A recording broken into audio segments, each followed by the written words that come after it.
Your husband is your Lord.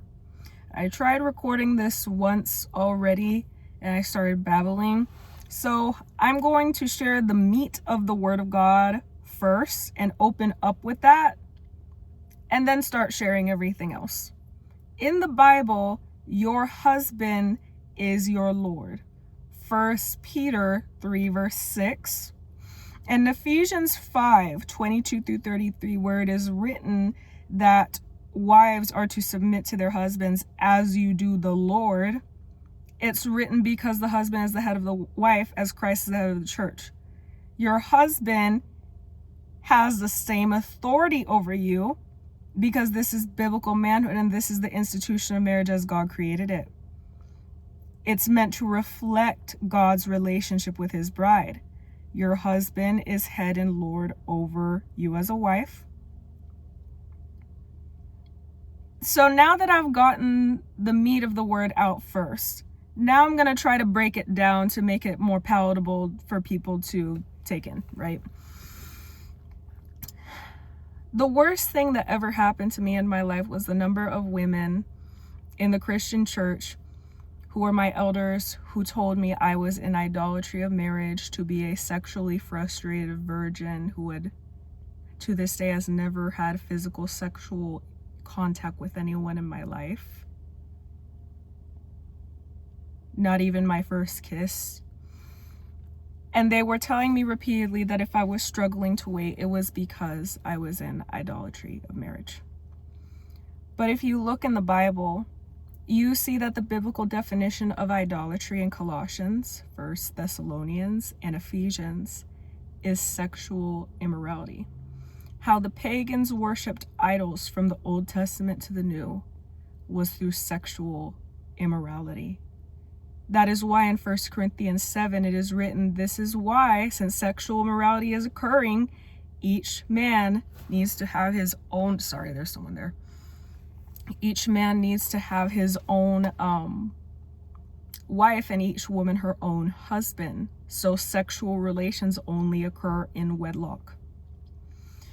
But the problem is, as I've shared in this series, the church has been infested and there is a pandemic of whores in the church. Women who did not wait for marriage, who did not value their virginity, who gave that up to somebody who wasn't their husband's. And yet with that background, they're still trying to mentor and counsel younger women to be sexually pure when they have no track record of sexual purity themselves.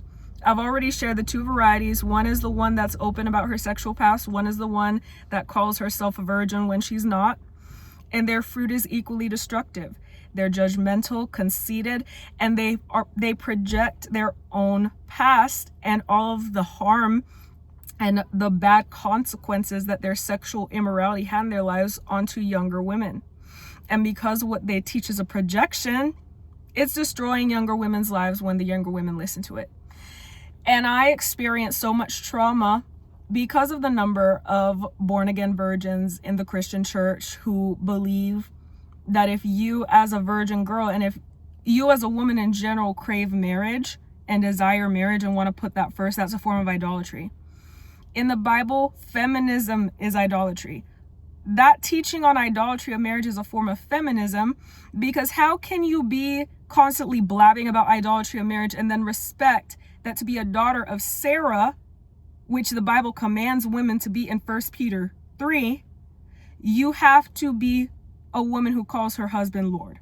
You have to respect his lordship over you in the marriage covenant, because that respects God's lordship over the bride of Christ, the church. You can't have it both ways. And so what I learned to do the hard way, to cut this video short, is that submission, as I shared in the last video, begins as when you're a single lady with obeying your dad, respecting his headship and lordship over your mother, first of all, because the original institution is for your parents to be married and for your father to have that headship and lordship over your mom. And then to obey your dad and respect his leadership. And from there, respect male leadership in the church, your pastor, your male pastor and his leadership. Respect that submission means a patriarchal society where men lead, and rejecting the lies of feminism and matriarchy, because that was never God's original institution before the fall. Adam was created the head of his wife, Eve.